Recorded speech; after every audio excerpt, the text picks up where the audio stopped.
एवढ्या काही माळा मी आणलेल्या, लय टाळ्या वाजल्या. थोड्या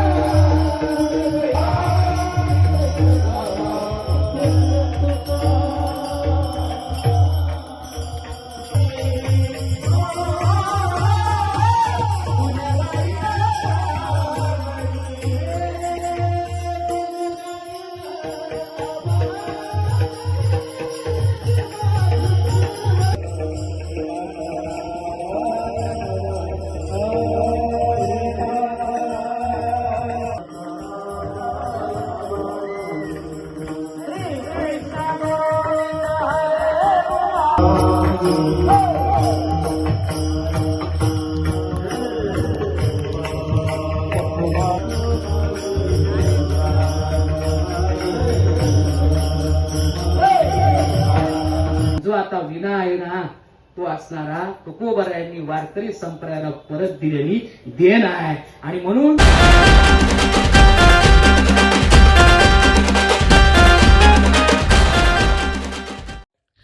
नमस्कार मंडळी, मी हरीश शांडे. सांस्कृतिक शिलेदार युट्यूब चॅनल मध्ये आपलं सर्वांचं स्वागत आहे.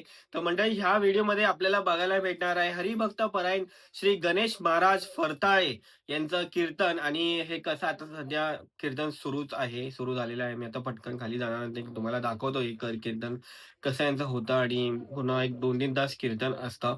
तर व्हिडिओ थोडासा मोठा होऊ शकतो. त्यातले जे काही मेन मुख्य ज्या गोष्टी आहेत तेच मी तुम्हाला या व्हिडिओमध्ये दाखवणार आहे. जास्त मोठा व्हिडिओ नाही करणार आहे. तर बघा व्हिडिओ. आणि हे जे कीर्तन चालू आहे कुलाबा इथे श्री विठ्ठल रखुमाई हरिनाम सप्ताह मंडळ आहे. आणि यांचं हे 93वे वर्ष आहे, 93वे वर्ष आहे. तुकोबाराय म्हटल्यावर मी देव शोधायला गेलो, पण देवातले गुण माझ्यामध्ये आले आणि देवाचं कामच मी करावं. साक्षात माझ्यात दैवत्व आलं. आणि ते तुकोबाराय म्हणतात, अरे बाबा हो, देव कधी पावणार आहे? आपल्या लोकांना असं वाटतं लगेच पावला पाहिजे. आपल्या लोकांना वाटतं बाया 4 खेट्या घातल्या मग देव का मला पाहावा ना. आणि आपला देव आठवड्याच्या वरती राहत नाही. आठवड्यात नाही एका देवाकडून गुणाला चालल्या दुसऱ्या देवा. मंगळवारी गेला कळवायचं दरबार.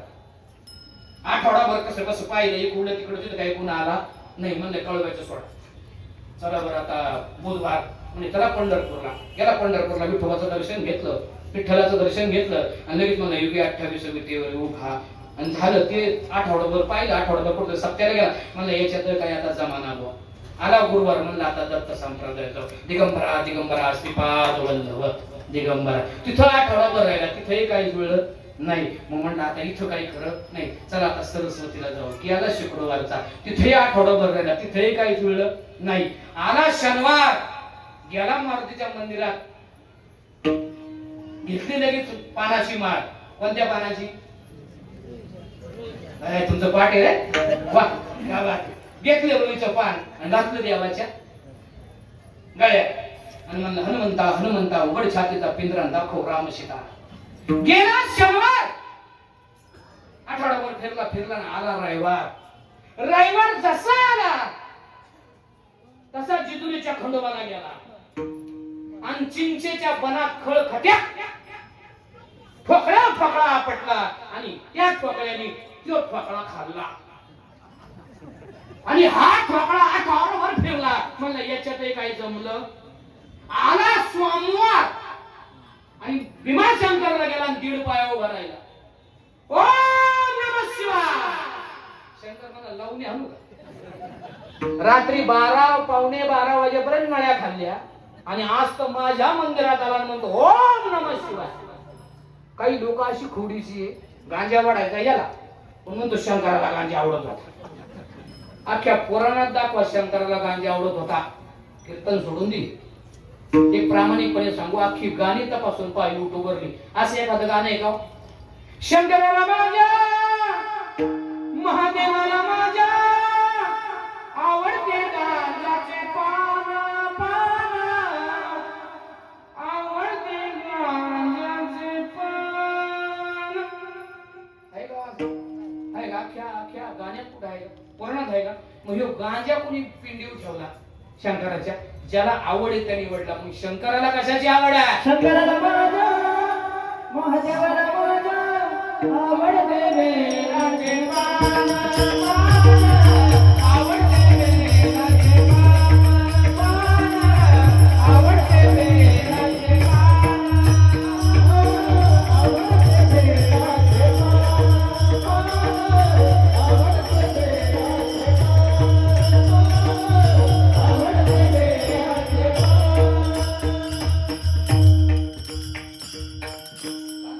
शिवसंस्कृतीतला शंकर त्याला आवडतं बेलाचं पान. किती साधं आहे, बेलाचं पान तोडायचं, ठेवायचं, श्रद्धा करायची आणि पुढे जायचं. आणि शंकराला बेलाचं पान आवडतं, माझ्या पांडुरंगाला कशाचं पान आवडतं?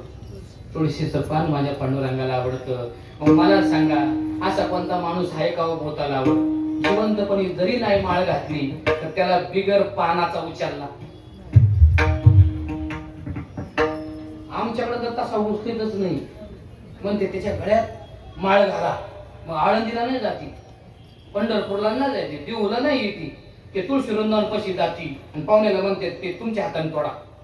मग पाहुणा काय करतो, त्या तुळशीची पानं तुडितो आणि साध्या दोऱ्यात बांधतो. साधा दोरा काढा, बिडीचा विकून घ्यायचा, येडा घालायचा, तमकून तोडायला. तोडली गाठ मारायची, उलट घ्या, जमा बिळ घेऊ. तो बिळीचा दोऱ्यात बांधतेत, गळ्यात टाकतेत आणि लोक म्हणतात आता त्याला कसा उचलता येत नाही. आयुष्यभर त्याला नाम घेता आलं. मग काय करा, त्याला उचलताना आपण तरी नाम घ्या. आणि लोक म्हणतात राम नाम. अंतिम सत्य एकच आहे, राम नाम. आणि दुसरं म्हणजे गळ्यात माळ घातल्याशिवाय उचललं जात नाही, पण त्या माळेचा त्याला तेव्हा काय उपयोग? मग जिवंतपणी बेलाचं पान स्मरून पांडुरंगाचं तुळशीचं पान घ्या आणि तुळशीची पवित्र माळ गळ्यात घाला. तुमच्या माझ्या जीवनाचा उद्धार झाला म्हणून सांगा. एवढ्या काही माळा मी आणलेल्या, लय टाळ्या वाजल्या. मी थोड्याच माळा आणल्या, ज्यांना कोणाला घालायचे असतील ते उद्या कीर्तनाला घालू शकतात. पहा बरं, मग तुकोबारांनी ज्या विठ्ठलाकडे मागितलं तो विठ्ठल सबब निर्गुण आहे. त्या विठ्ठलाकडे मागितलं का? अरे विठ्ठलानं दाखवून दिलं. अरे देवाची सेवा केली की आई वडील भेटल का नाही मला माहिती नाही, पण विठ्ठलानं दाखवून दिलं. अरे आई वडिलांची सेवा जर कराल तर 100% मी तुमच्या पाठीशी आहे. म्हणून पुंडलिकाच्या पाठीशी देव उभा राहिला ना, म्हणून तुकोबारांनी ते देवाकडे मागितलं. देवा तुझा विसर मला पडून देऊ नको. आणि विसर देवाला तुकोबारांना पडला नाही, म्हणून तुकोबारांना देव कधी पावला? कधी?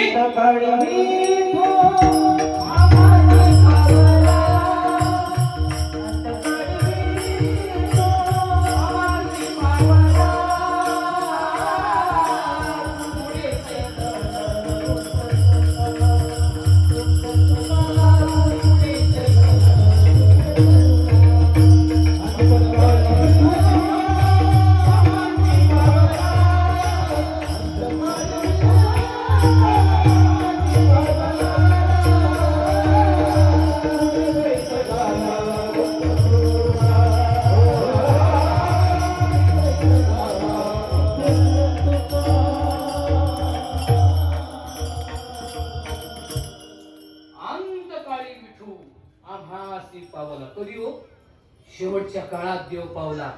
म्हणून देव कधी पावल याची अपेक्षा नाही पाहिजे. शेवटपर्यंत देवाचं नामस्मरण करायचं आणि 100% शेवटपर्यंत देवाचं नामस्मरण केलं की देव भेटतोच.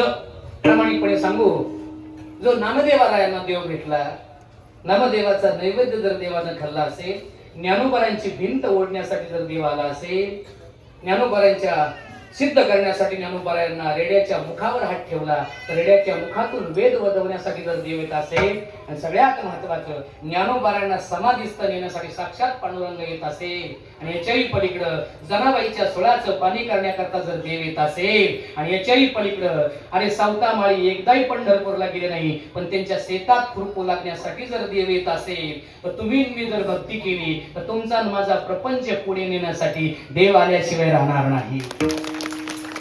एक सांगू का, आपण सुख पुढे शोधतोय माहिती का? आपापल्या पद्धतीने शोधतोय, कुठं पण शोधतोय, कुठं जिथं मिळेल तिथं.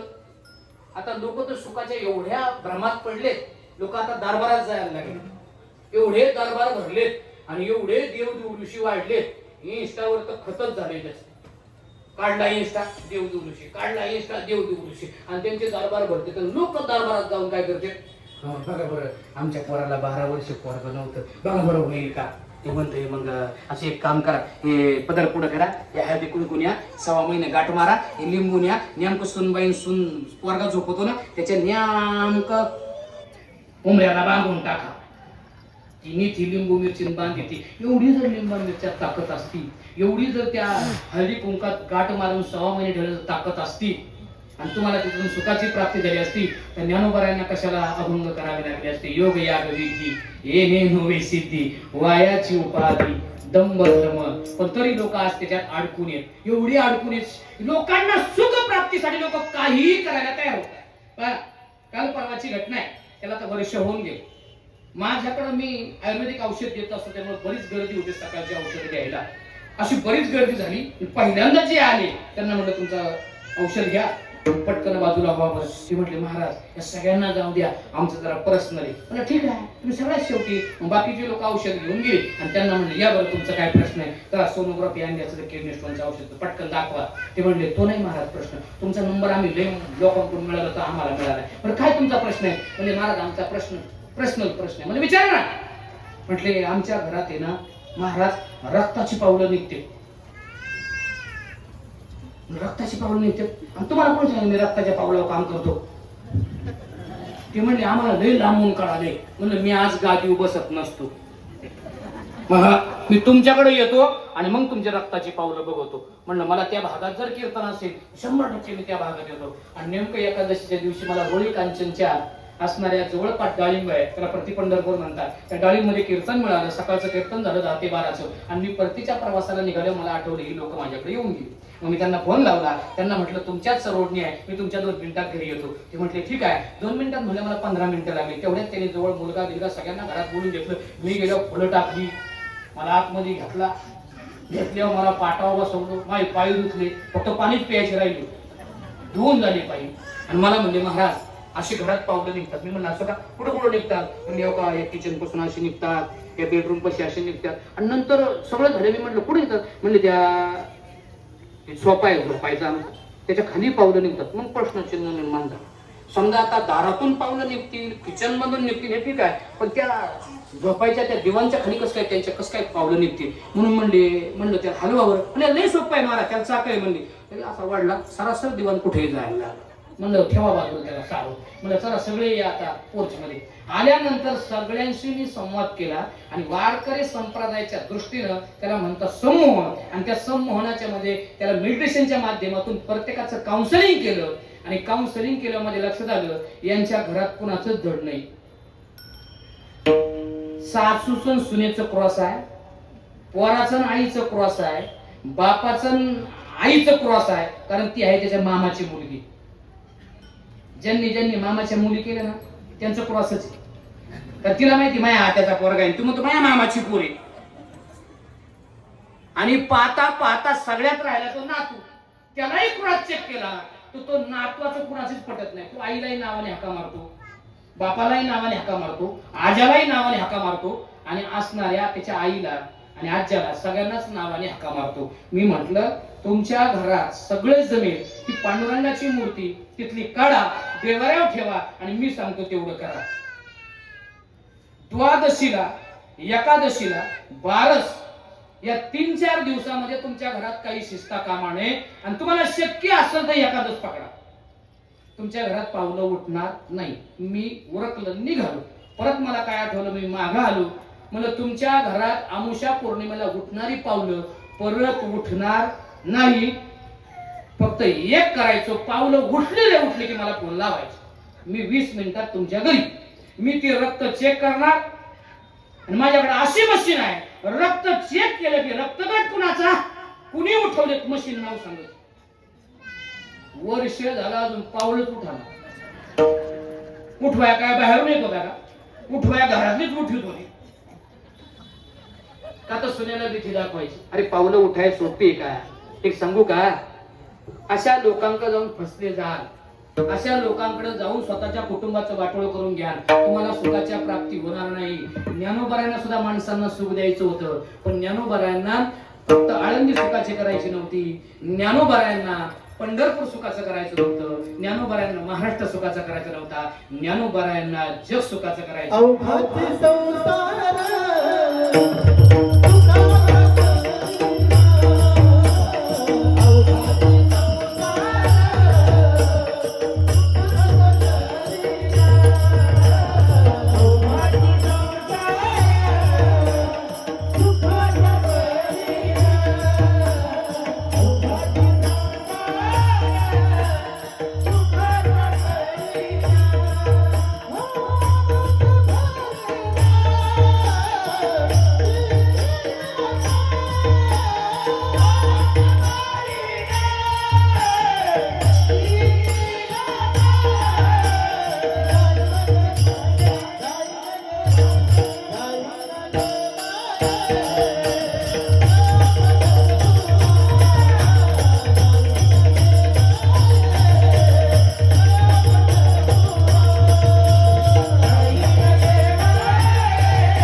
काही टाळी अशी नाही वाजवायची.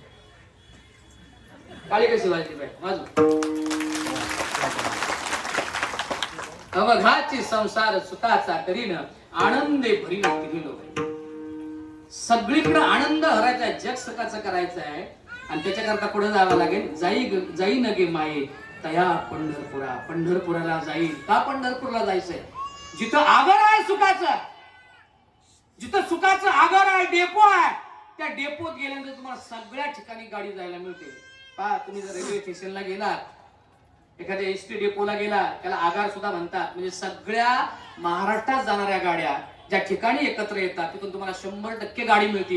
एकही माणूस फसला जाणार नाही त्या आगारात गेलं. 100% गाडी. तशी कोणताही माणूस ज्या आगारात पोहोचला की त्याला सुखाची प्राप्ती होऊ शकते. सर्व सुखाची आगर बाप रखुमा देवीवर. पांडुरंगाच्या पायाशी सर्व सुखाचं आगर आहे. मग विचार करा, सर्व सुखाचं आगर पांडुरंगाच्या पायाशी आहे. देवा, तुझा फक्त मला विसर पडून देऊ नको. मला सगळ्या सुखाची प्राप्ती झाली आणि देवा, जर मला सुखाची प्राप्ती झाली तर मी काय करीन?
आता विना आहे ना तो असणारा तुकोबरायांनी वारकरी संप्रदायाला परत दिलेली देण आहे. आणि म्हणून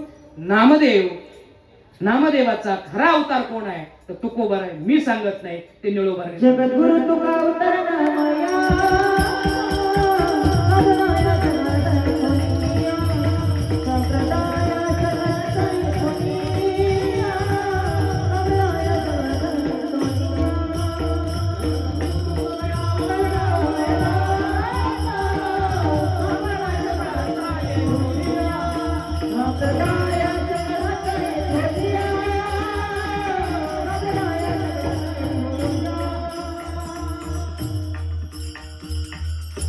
जगद्गुरु तुका अवतारणमयाचा संप्रदाय सकळांचा येथोनिया. का बरं? जगद्गुरु तुकोबराय कोणाचे अवतार ठरले? संत नामदेवाचे. हे कोणी सांगितलं? निळोबारायाने. पहा, संत एकमेकाला कनेक्ट होते. संतांची संगत का? संतांच्या संगती मन मार्ग गती. गती तुम्हाला मिळू शकते संतांच्या संगतीनं.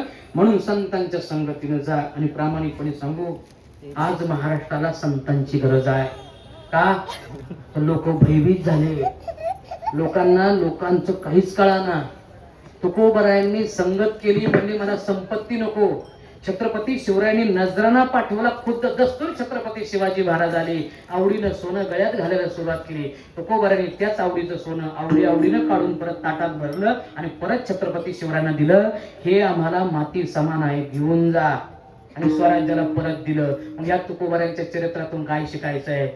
किती जरी आमिष आली तर एकही रुपया न घेता भारताची लोकशाही वाचवी आणि एकही रुपया न घेता मतदान करीन. तेव्हा मी संतांच्या बाजूचा, तेव्हा आम्ही भारतीय आहोत याचा मला सिद्धांत कळेल. एक सांगू प्रामाणिकपणे, माणसं एवढी हुशार झालीत. त्यांनी फोन केला, अहो ते तुम्ही आले नाही, आमचे 7 आहे आणि आमच्या चुलत भावाचे 7 आहे आणि तुम्हाला आमच्या दोघांची 7 हवी असेल तर 14 गुणिले तेवढे घेऊन या. लोकांनी सांगितलं. लोक म्हणतात भ्रष्टाचार मुक्त भारत झाला पाहिजे. अरे आपणच पहिले भ्रष्टाचार, कसं भ्रष्टाचार मुक्त भारत होईल? एक सांगू, स्वतःच्या पैशांनी पै साचवली कुटुंबातून आणि ते काढलेले थोडे पैसे घेऊन काशीला गेले की त्या माणसाला काशी घडते. आणि मोफत काशीला गेलं की काशीत काशी होते. तुम्ही ठरवायचे काशीत काशी करायची का काशी करायची. आपली काशी होऊ नये असं वाटत असेल तर मोफत काशीला काशी करू नका. आपल्या पै साचवा. 2 वर्षांना 20 वर्षांनी जा, पण आपल्या पैशाने काशी केली की काशी घडते. नाही तो त्याचे पैसे जर पापाचे असेल तर पुण्य करत हा होय पाप. म्हणून पापाचा धनी होऊ नका आणि भारताची लोकशाही वाचवण्याचा प्रयत्न करा. खरंच माणसाला जीवनाचा सिद्धांत कळाला. मग तुकोबरायांना संतांची संगत मिळाली. तुकोबरायांच्या जीवनाचं सोनं झालं. आणि मग त्या संगतीचा परिणाम तुकोबरायांच्यावर काय झाला तर तुकोबराय म्हणतात, त्या संतांचे उपकार माझ्यावर एवढे आहेत, त्यांनी मला निरंतर जागवलं म्हणून हे मी करू शकलो. काय सांगू आता, संतांचे उपकार मज निरंतर जागविती. आणि संतांची संगत का? संत चरण रज लागता सहज, वासनेचे बीज जळू नये जा. हा बरं, संतांची संगत कशा करता? संतांची संगत केली की तुमच्या उमऱ्याला नाल ठोकायची गरज नाही. संतांची संगत केली की तुमच्या घराला कोळा बांधायची गरज नाही. संतांची संगत केली की तुमच्या गाडीला लिंबू मिरची बांधायची गरज नाही. पण लई खोडीचा महाराष्ट्र, गाडी जपानची आणते आणि इथं भारतात आली गेला लिंबू मिरची लावते शनिवारची. त्या जपानला काळावर लिंबू मिरची ताकद आहे तर तिकूनच त्यांनी बांधून दिली असती. हे महाराष्ट्रातील लोक येडे आहेत, लिंबू मिरचीला मानतात ना, फुकून त्यांनी बरोबर नटबल्ट आवळून प्लास्टिकची तुम्हाला दिली असती. लिंबू मिरचीत जर ताकद असती तर छत्रपती शिवाजी राजांसारखा राजा ढाल तलवारीवर लढलाच नसता आणि अफजल सारखा पाखंडी छत्रपती शिवरायांनी वाघ नाक्यानं फाडलाच नसता. किती सोपं झालं असतं. हे बचत गटाच्या महिला बोलवायच्या, प्रतापगडाच्या बांचोळी ठेवायच्या, हळदी कुंकाने गम्याला भरायचं, निंब नारळ असतील, टाचण्या असतील, लवंगा असतील ते ठेवायचे आणि त्या टाचण्याला लिंबाला टाचणं मारायची, हळदी कुंकू टाकायची, गम्याला ठेवायची आणि बायांनी मावळ्यांच्या ताब्यात द्यायची. मावळ्यांनी घ्यायचं, ओ हे 10 सैन्यांचा खात्मा. एवढं लिंबू मिरची दे अरे छत्रपती शिवरायांनी अमावस्येच्या दिवशी युद्ध केले आणि आपण अमावस्येच्या दिवशी लग्न करत नाही, गाडीला लिंबू मिरची बांधतो. एवढी लिंबू मिरची ताकद आहे. ज्या दिवशी महाराष्ट्र लिंबू मिरची मुक्त होईल ना, त्या दिवशी संतांची संगत कळाली. कधीतरी महाराष्ट्र समजून घ्या. अरे सुपारीच्या खंडाचं व्यसन नसणारे संत आणि सुपारीच्या खंडाचे व्यसन नसणारे छत्रपती शिवाजी महाराज, त्यांच्या मावळ्यात सुपारीचं खंडाचं व्यसन नव्हतं म्हणून ते प्रगती करू शकले. आणि आपण जर व्यसनांना गेलो, व्यसनाच्या आरी गेलो, तर आपण प्रपंच सुद्धा नेटका करू शकत नाही. आणि आई वडिलांचं स्वप्न तर दूरच राहिलं. पण आई वडिलांचं स्वप्न साकार करायचं असेल तर जगातला जो संतांच्या संगतीत गेला तो राजा समजून घ्या. तुकोबारांच्या संगतीत शिवबा गेले तर शिवबांच्या जीवनात काय बदल झाला पहा. तुकोबारांच्या संगतीत गेले तो परस्त्रीचा सन्मान करणारा जगातला एकमेव राजा छत्रपती शिवाजी महाराज. राजाच्या पाटलाचा चौरंग बनवला आणि श्री हत्येचं जे पातक केलं होतं राजाच्या पाटलाने त्याचा चौरंग बनवला आणि श्री धर्माचं पालन करणारा जगातला पहिला राजा छत्रपती शिवाजी महाराज. एक सांगू, अरे आपल्या स्त्रियांचा तर सन्मान केला पण परकीय सुद्धा स्त्रियांचा सन्मान करणारा राजा पण हे कुणाकडून मिळालं? फक्त तुकोबारांची संगत फक्त 15 दिवसाची मिळाली. त्या 15 दिवसात छत्रपतींसाठी असणाऱ्या तुकोबांनी पायकाची 11 भंग दिली. महाराज, वारकरी संप्रदायात तुमचं काम नाही, तुम्हाला राजधर्म वाढवायचा आहे. रात्रंदिनाम्हा युद्धाचा प्रसंग आंतरबाह्य जगानी मन, हा विचार मांडला आणि या विचारावर छत्रपती शिवरायांनी स्वराज्य उभं केलं. आणि त्या छत्रपती शिवरायांना स्त्रियांचा आदर कुठून मिळाला? आणि तुकोबारायांच्या चरित्रात सुंदर मुलगी तुकोबारायांकडे पाठवली आणि तुकोबाराय ध्यानाला बसले. तुकोबाराय ध्यानातून बाहेर आले आणि त्या मुलीला विचारलं, कशा करता चाळे करते? ते म्हटले, मला मोहरा मिळाल्या आणि त्या लोकांनी तुम्हाला बदनाम करायला पाठवले. तुकाराम महाराज म्हणजे तू बदनाम, मी बदनाम होईल का माहिती नाही, पण तू मात्र बदनामीतून मुक्त होशील, तू वारकरी संप्रदायाला जोडशील. आम्ही तसे नाहीच, आम्ही तुला काय संपतो.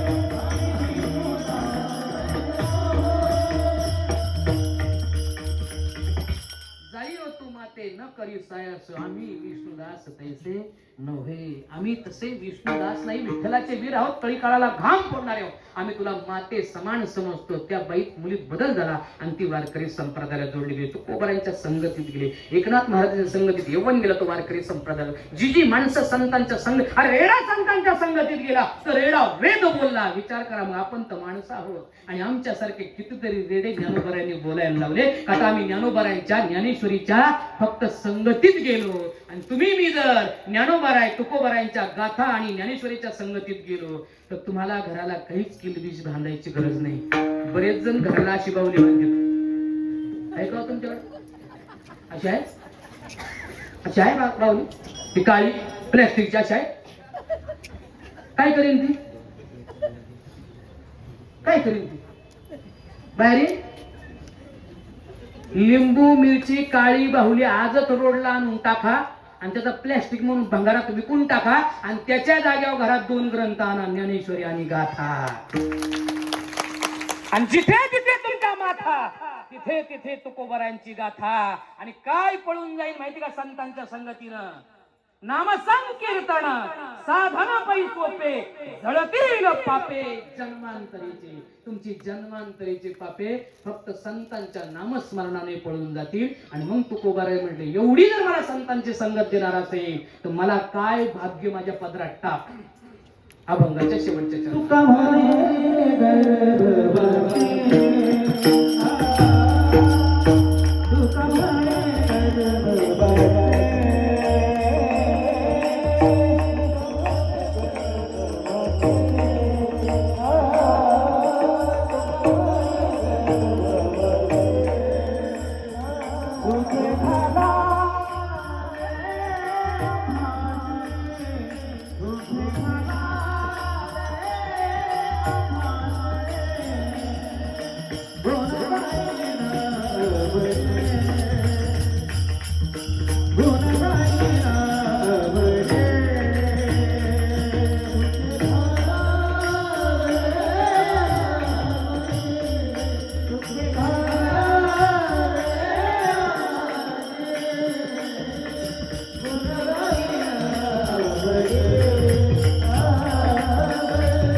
म्हणे गर्भवासी सुखे घालावे आम्हासी, गुण गाई आवडी हेच माझे सर्व जोडी. देवा हेच दान माझ्या पदरात टाकलं, तुझा विसर नाही मिळाला तर मी तुझं गुण आवडीनं गाईन. हीच माझी सर्वात मोठी संपत्ती आहे. आणि देवा ही संपत्ती मला मिळाली तर मला काय नको, नदगे मुक्ती आणि संपदा संत संग देई. देवा मला संपत्ती नको, मोक्षही नको, मला संतांचे संग दे. आणि देवा ह्या तिन्ही गोष्टी जर मला देणार असेल तर एक आवर्जून गोष्ट मला दे, पुन्हा पुन्हा जन्माला येण्याचं भाग्य माझ्या पदरात टाक. आणि ते जरी मला परत परत मिळालं तर मी आयुष्यभर काय करेन, गुण गाईन आवडी हेच माझी सर्व जोडी. झालेली सगळी सेवा पांडुरंगाच्या चरणी समर्पित करण्यापूर्वी सगळ्यांचे आभार मानतो. ज्यांनी कार्यक्रमासाठी मला फोन केला ती सगळी मंडळी, आणि ज्यांची मी मध्यंतरी नावं घेतली ती सगळी मंडळी, निगोजकर मंडळी कायम माझ्यावर प्रेम करत असतात. आणि तुम्ही मुंबईकर कंपनी सुद्धा माझ्यावर नेहमी, कुलाब्याची माणसं ही सगळे माझ्यावर प्रेम करत असतात. त्यामुळे मी 2 वेळा या ठिकाणी आलो. तुमचं सगळ्यांचं मी या ठिकाणी स्वागत करतो की तुम्ही 2 वेळा मला बोलवलं. त्यानंतर कृष्णा महाराजांसाठी जोरदार टाळ्या वाजवा. मुकुंद महाराज असेल, तुषार महाराज असतील, भरत महाराज असतील, माऊली महाराज असतील, यांच्यासाठी जोरदार टाळ्या वाजवा. त्यानंतर विनेकरांचं काय नाव, केदार बाबांसाठी जोरदार टाळ्या वाजवा. त्यानंतर ज्यांच्या संस्थेची मुलं आहे ते हरिभक्तपरायण विठ्ठल बाबा घुले, त्या मुलांसाठी जोरदार टाळ्या वाजवा. आणि आता स्वतःसाठी टाळ्या वाजवा की करोनातून आपण वाचून भगवंताने आपल्याला बोनस आयुष्य दिलं म्हणून जोरदार टाळ्या वाजवा. आणि सर्वात महत्वाचं साऊंड सिस्टीम दादा, क्वालिटी जोरदार टाळ्या वाजवा. मी कधीच सांगत नाही मला इको हवा, कारण मी इको टर मध्ये लावतच नाही. इको दे आपला आवाज वाढवला त्याच्यामुळे बघतो त्याला वाटतं इको वाढवायला पाहिजे, त्यांनी बरोबर वाढवला. काय नाव दादा तुझं? आपल्याकडे वाजवाडीच आहे. अरे देवा, हे तर माझ्या गावाच्या शेजारचा माणूस आहे. जोरदार टाळ्या वाजवा. आणि एकच सांगतो जाता जाता, संतांच्या संगतीनं काय परिणाम होतो. मी माझ्या आयुष्यामध्ये जीवन जगलो ना अंधश्रद्धा विरहित. मी पंचांगणावर सुद्धा विश्वास ठेवलेला न ठेवलेला महाराज आहे. मी एका अनाथ मुलीशी लग्न केलं आणि त्या मुलीला तीव्र मंगळ होता. 4थ्या वर्षात ती मरणाचं पत्रिकेत योग होता. मी संतांच्या संगतीत जाऊन त्या मुलीशी लग्नाचा घाट बांधला, लग्न केलं. आणि लग्नाचा माझा मुहूर्त होता आमुष्या. आजे नाते हो, माझा लग्नाचा मुहूर्त आमुष्या. तुम्ही आमुष्याच्या दिवशी मुहूर्त पाहत सोडा, घराच्या बाहेर पडत नाही. आणि जिच्या पत्रिकेत योग होता 4 वर्षांनी मरण्याचा, त्या संतांच्या संगतीने टळून गेला. आणि आज 20 वर्ष लग्नाला झालं, अजून बायको मारा ना. ही ताकद आहे, ही ताकद आहे संतांच्या संगतीची. म्हणून संतांच्या संगतीत जा आणि परमार्थ करा. आणि परमार्थ करून सुखाची प्राप्ती करायची असेल तर पांडुरंगाच्या पायाशी एकरूप व्हा. आणि चंद्र सूर्य असेपर्यंत हा सप्ताह असाच पुढे राहत जाऊ. आपण असो किंवा नसो, पुढची पिढी पांडुरंग निश्चित निर्माण करणार आहे. आणि हा सप्ताह चंद्र सूर्य तारेपर्यंत असणार आहे अशी ग्वाही पांडुरंगाच्या चरणी देतो. आणि सेवेला पूर्ण विराम. ज्ञानेश्वर